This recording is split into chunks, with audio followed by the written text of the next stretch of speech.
नमस्ते, म विराज भट्ट।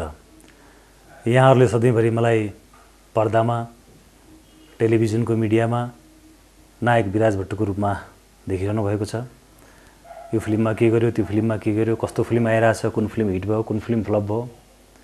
तर आज नायक विराज भट्टको फिल्मको कुरा हैन, नायक विराज भट्ट के हो, विराज भट्टको वर्तमान के हो, विराज भट्टको भविष्य के हो। आज मेरो भविष्य हेर्दै हुनुहुन्छ तपाईले चिनेको न्युमरोलोजिस्ट मनीष पोखरेलजी।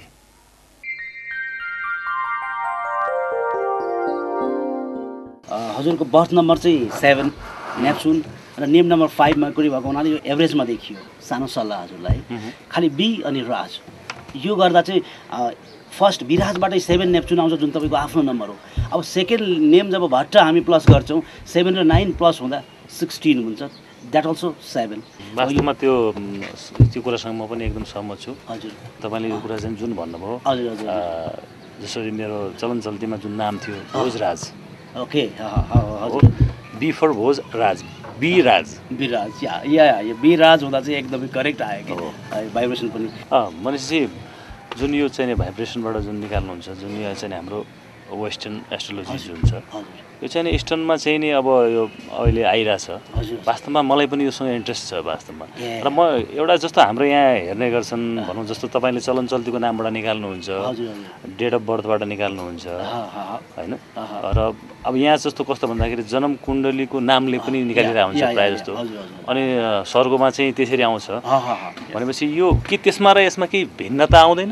त्यसमा त्यो आफ्नै तरिकाले मुन साइनलाई हेरेर गरिन्छ। यहाँ चाहिँ अब लेटर्स सँग प्लानेट रिलेटेड छ, त्यो आधारमा अक्षरहरू र जस्तै बी भनेको 3 हो, 3 means Jupiter, I means 7, 7 means Neptune, R means 6, 6 means Venus, A means 1, 1 means suns, J means 6, 6 भनेको चाहिँ भेनस। अब यो जोड्दाखेरि 5 हुन्छ, 5 मिन्स मर्क्युरी। त्यसरी एउटा त्यो टोटल गरेर चाहिँ निकालिन्छ। यसको चाहिँ त्यो भयो। त्यसो हुँदाले मेरो सल्लाह चाहिँ हजुरलाई बी राज यो चाहिँ बेस्ट देख्छु मैले है। मेरो डेट अफ बर्थको नम्बर अनुसार जुन उहाँले वेस्टर्न एस्ट्रोलोजीबाट जुन नम्बरबाट जुन भाइब्रेसनबाट निकाल्नुभयो, म उहाँलाई धन्यवाद दिन चाहन्छु। म BIRAG होइन, BRAG लेख्छु। त्यो साँच्चै एकदमै मलाई पनि राम्रो लाग्यो। मैले योभन्दा अगाडि यस्तो चिजहरू देखेको थिएन।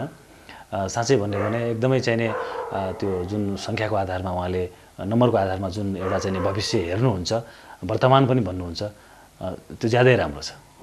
7, 9, 16, 18, 25 and 27th of any month, योमा यी चाहिँ लकी डेट्सहरू भयो तपाईँका। अब अनलकी डेट्सका कुरा गर्दाखेरि त्यो 1, 2, 10, 11, 19, 20, 28 and 29th of any month, जनवरी डिसेम्बरसम्म। लकी डे ट्युसडे, अनि अनलकी डेजमा सन्डे र मन्डे पर्न जान्छ। अब महिनाको कुरा गर्दा जस्तै यो महिना सेप्टेम्बर, यो महिना तपाईँको लागि अति उत्तम महिना छ। अनि योभन्दा अगाडि जुलाईको कुरा आउँछ, जुलाई र सेप्टेम्बर तपाईँको लागि अति उत्तम। त्यसपछि अब अनलकी मन्थ्सको कुरा गर्न जाँदा जनवरी, फेब्रुअरी, अक्टोबर एन्ड नोभेम्बर, यी चारवटा चाहिँ अलिकति नराम्रो। तर अनलकी मन्थ भने पनि लकी डेज र डेट्स पर्न गयो भने ती चाहिँ फेरि राम्रै हुन्छ नि। फेरि मन्थ भनेपछि टोटल मन्थ पुरै भन्न मिल्दैन। त्यो चाहिँ मेरो लकी डेजहरू छ, त्यो डेजबाट कुनै कामहरू स्टार्ट गर्यो भने जस्तो मेरो लागि तपाईँले भन्नुभएको छ त्यहाँ ट्युसडे राम्रो, त्यहाँबाट गऱ्यो भने एकदमै त्यसले चाहिँ राम्रो गर्छ।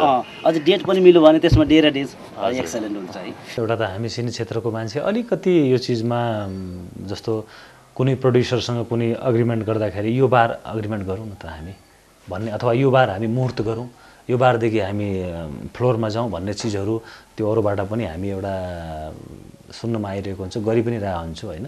त्यसले गर्दाखेरि आज जो चिज उहाँले मेरो बारेमा भन्नुभएको छ त्यसलाई म पनि फलोअप गर्छु। अब कस्तो छ भन्दा